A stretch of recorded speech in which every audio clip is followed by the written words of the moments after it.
BX1+.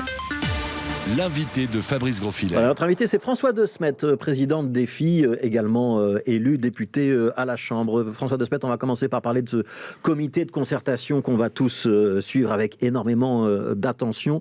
Des mesures de contingentement qui réduiraient les contaminations, elles sont inévitables pour vous ? Je le crois, par principe de précaution. Vous avez gentiment pris ma métaphore du tsunami. Il faut être honnête et très humble. Nous, les politiques, les journalistes et même les scientifiques, nous ne savons pas ce à quoi nous avons affaire. Il est possible qu'Omicron soit peut-être même une bonne nouvelle si jamais c'est une maladie qui transforme le Covid en petit rhume et accélère même la fin de l'épidémie. Mais il est possible aussi que même à égalité de virulence, par phénomène mécanique, on soit face à un débordement. Si vous ajoutez à cela la congestion due à la fin du variant Delta et à la grippe. Et donc, il est, hélas, encore une fois, de la responsabilité des membres du Codeco de trouver la juste mesure entre liberté fondamentale et mesures sanitaires de précaution. Et si c'était de trop, eh bien, dans un sens, tant mieux. Oui. Ça veut dire que des mesures, elles doivent être prises aujourd'hui avec application rapide. On ne doit pas attendre 15 jours ou 3 semaines de plus de voir comment ça tourne dans les hôpitaux ?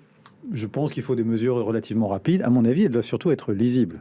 Moi, j'aimerais qu'on évite le show des 3 Codeco d'affilée, chacun illisible, même si, in fine, un peu par hasard, notamment pour le variant Omicron, la fermeture des écoles d'une semaine, ça va finir par nous rendre service. Là, je crois qu'il faut des mesures lisibles. Elles ne doivent pas forcément être radicales, elles peuvent être adaptées à la situation. Vous imagineriez quoi, vous, comme type de mesure, si vous étiez membre de ce comité de concertation ? Alors, moi, je n'ai pas accès au rapport du GEMS, et donc c'est difficile de faire l'épidémiologie. C'est parti dans la presse, j'imagine que vous l'avez lu. Je lis la presse, mais je suppose qu'il y a quand même quelques différences. Mais en gros, d'abord, je pense qu'il ne faut pas rêver sur un quelconque assouplissement. Je crois qu'envoyer un message comme quoi l'ORECA pourrait, à 23h, le jour de Noël et du Nouvel An, avoir une prolongation réformateur. Je trouve que, hélas, c'est compliqué. En revanche, aller dans l'autre sens et aller vers des fermetures à 20h, comme je les entends, ça me semble trop dur. Il faut trouver la bonne mesure pour que la population adhère. Je crois qu'il faut travailler. Il faut des mesures lisibles. J'en prends une, par exemple. Le fameux télétravail. Vous me direz qu'on est presque en vacances de Noël, mais quand même. Le fameux télétravail 4 jours sur 5, il n'est absolument pas respecté. Tout qui circule à Bruxelles peut absolument s'en rendre compte. Il faut des mesures qui soient lisibles, claires et qui puissent être suivies. Je pense aussi qu'il faut assumer qu'on fasse pression encore plus sur la question de la vaccination. Ça suffit. Malheureusement, les unités de soins intensifs se remplissent surtout de gens non vaccinés. Et quand il y a des gens vaccinés, très généralement, ce sont des gens... Ça veut dire que vous souhaitez qu'on passe à la vaccination obligatoire pour tous les Belges ? Alors, il y a plusieurs solutions. Moi, je ne suis pas fan de la vaccination obligatoire parce que... Alors, plutôt le pass vaccinal à la française ? C'est très compliqué. Le pass vaccinal à la française, c'est une piste parce qu'il a le mérite d'un certain rapport plus franc. Moi, je dis depuis le début qu'il faut assumer, en ce compris dans les régions, que le pass sanitaire ou le Covid Safety Ticket est une incitation à la vaccination. Certains ont essayé de faire croire que ce n'était pas le cas. Mais donc, si on fait comme les Français, ça veut dire qu'un test ne suffira plus, un test négatif ne permettra plus d'avoir le Covid Safety Ticket. Il faudra soit être vacciné, soit sortir de maladie. C'est une réflexion toute personnelle, mais je pense qu'à un moment, il va falloir découpler la question des tests et la question de la vaccination. Il y a aussi d'autres manières. On a fait des grands progrès, par exemple, via les pharmacies. Maintenant que les pharmaciens peuvent vacciner, on se rend compte que dans toute une série de quartiers, moi je suis allé les visiter, il y a des tas de gens qui, par le biais des actions de proximité des pharmaciens, peuvent être vaccinés. Et puis, il y a de la pédagogie. Un tout petit exemple.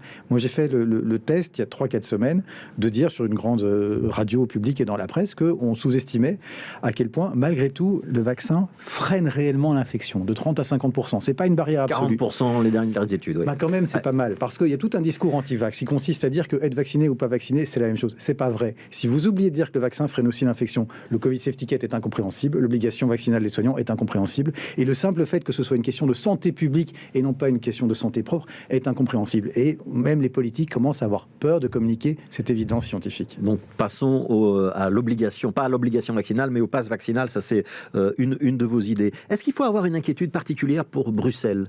On sait que le taux de vaccination est plus bas à Bruxelles qu'ailleurs. On sait que le taux d'occupation des hôpitaux, il reste relativement élevé. Ingen Even disait hier, s'il se passe la même chose chez nous que ce qui s'est passé au Royaume-Uni, au Danemark, en janvier, notre système de testing et le suivi de contact, le contact tracing vont être saturés. Oui, elle dit que tellement de gens seront infectés que le testing pourra pas suivre. D'un autre côté, si le virus est beaucoup moins virulent, ce sera peut-être moins grave. L'important, c'est encore une fois la saturation des hôpitaux. Là, je pense qu'il faut arrêter ce régionalisme ou ce nationalisme sanitaire. De temps en temps, la Flandre, de temps en temps, à Bruxelles.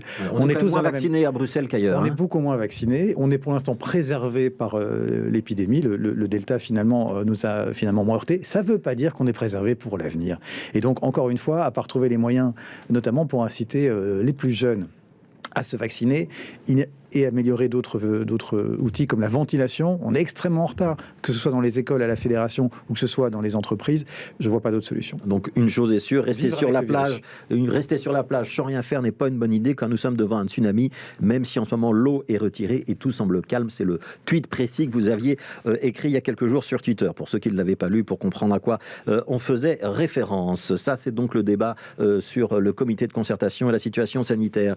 Le nucléaire, on va en sortir, on va pas en sortir, on doit en sortir, on ne doit pas en sortir. Je vous avoue que je suis très inquiet. Je rappelle que Défi est dans l'opposition au niveau fédéral. Nous sommes dans l'opposition et nous assistons médusés à la dernière séquence. C'est-à-dire que d'un côté, il y a le MR qui nous dit que le plan A n'est plus possible, c'est-à-dire la sortie du nucléaire en 2025.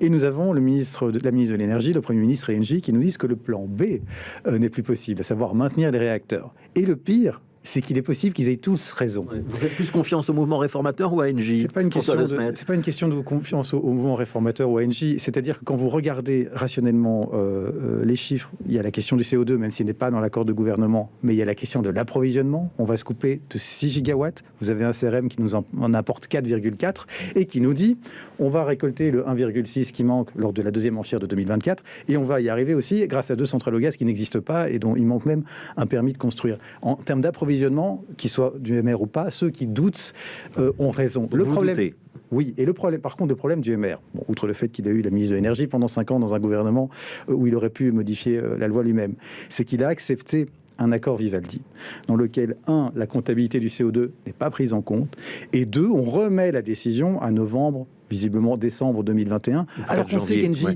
qu'on sait qu'Engie nous dit depuis longtemps que si la décision n'est pas prise avant fin 2020, c'est plus possible. Donc ils ont raison sur le fond, mais ils se sont fait avoir, ou ils n'ont pas eu la marge de manœuvre pour imposer une décision, et donc, in fine, je ne vois pas comment le gouvernement va en sortir. Ouais, ce que vous êtes en train de nous dire, c'est qu'on ne va pas pouvoir prolonger les réacteurs nucléaires, même si pour vous, ce serait une meilleure solution. Ce serait la solution rationnelle, mais j'ai de gros doutes, et je ne comprends pas à quoi joue le gouvernement. Même si le CRM, donc ce mécanisme de remplacement de capacité, il a été autorisé par l'Union européenne dans le cadre de la sortie nucléaire. C'est-à-dire que si on ne sort plus, on risque de tout reprendre à zéro et de perdre encore plus de temps. Ah mais c'est ça la situation ubuesque dans laquelle on est, c'est qu'il est possible, M. Grosfilet, que tout le monde ait raison, que ni le plan A ni le plan B ne soient viables. Et alors bonne chance pour continuer à avoir une énergie et présente et à tarif un petit peu intéressant à partir de 2025.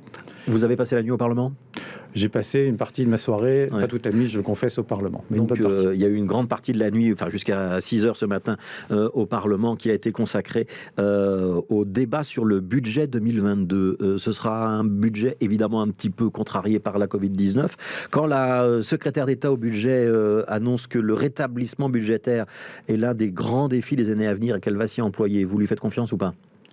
Alors, la secrétaire d'État, individuellement, je n'ai rien à lui reprocher. Le problème de ce budget, je vais faire un discours de position très classique, mais j'y suis hélas contraint, c'est qu'il est relativement plat, sans souffle, sans ambition, et qu'on ne voit toujours pas, ni dans le budget, ni ailleurs, poindre la grande réforme sociétale Vivaldi, mis à part la gestion sanitaire, où il y a des hauts, il y a des bas, mais il y a aussi de bonnes choses. Ça pour le reste, pas le sanitaire qu'on renvoie tous les autres projets à plus tard ? Alors, ça implique évidemment, sans aller dans le quoi qu'il en coûte d'Emmanuel Macron, qu'on casse la tirelire pour aider les gens qui souffrent du Covid, notamment les gens, je pense aux discothèques par exemple, qui doivent encore fermer.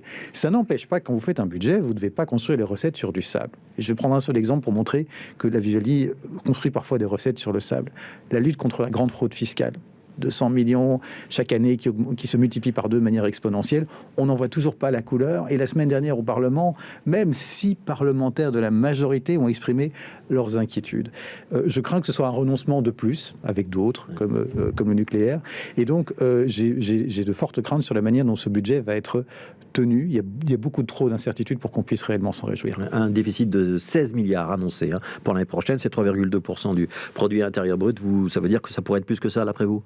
Oui, ça pourrait être largement plus que ça, parce qu'ils surestiment les recettes, notamment sur les retours de la fraude fiscale, sur la taxe des comptes titres et sur un certain nombre d'autres choses. Alors, une dernière question, puisque vous êtes président de parti, on va changer de casquette. On ne parle plus du niveau fédéral, vous êtes dans l'opposition, on parle de la majorité bruxelloise, vous êtes dans la majorité. Beaucoup de musculation et de plortes qui claquent autour du tarif des stationnements. Est-ce que Défi est toujours à l'aise dans la majorité bruxelloise? Pourquoi est-ce que c'est si conflictuel?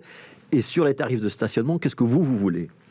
Je crois que ce sont des sujets épidermiques dès qu'on parle à la fois de mobilité, de voitures et de taxes. Nous, on essaie de trouver un entre-deux et un compromis entre ceux qui nous disent que, effectivement, il faut... On a entendu dire que Bernard Clairfeuille était plutôt du côté d'Elke van den Brand, mais on a quand même entendu d'autres ténors de Défi, Olivier Minguin, Didier Gauzuin, Emmanuel Doboc sur Twitter, être plutôt assez hostile aux propositions d'Elke van den Brand. Mais je ne cache pas que c'est un sujet qui fait débat chez nous, parce que chez nous, vous avez à la fois des gens qui ont une vision et une interaction avec les habitants de la commune qui très directement peuvent se demander pourquoi est-ce qu'on va augmenter de 600%. Dans ma commune à Evere, on paye 10 € la carte de stationnement. Si elle passe à 60, ça fait beaucoup. D'un autre côté, ce sont des recettes potentielles en plus pour les communes et pour la région, notamment pour construire le métro, pour améliorer le tram, pour améliorer la mobilité. Vous n'êtes pas contre une augmentation de la carte riverain et des amendes. Quand vous regardez ce qui se passe dans une série d'autres capitales, une certaine augmentation peut s'entendre parce que ça fait partie d'un processus. Mais d'abord, je pense qu'il faut expliquer où va cet argent et ce qu'on va en faire et à quel point les automobilistes eux-mêmes vont bénéficier. Et d'autre part, peut-être qu'on a eu la main un petit peu lourde dans les tarifs et je sais que le gouvernement en discute pour essayer de trouver une solution. Ça veut dire que 60 € c'est trop, 10 € c'était pas assez, 20, 25, 30, 35. On va pas négocier ici, on va laisser surtout le gouvernement travailler, mais on voit bien qu'il faut trouver le juste milieu et notre parti est celui-là. Merci beaucoup François De Smet, président de Défi, merci d'avoir été notre invité.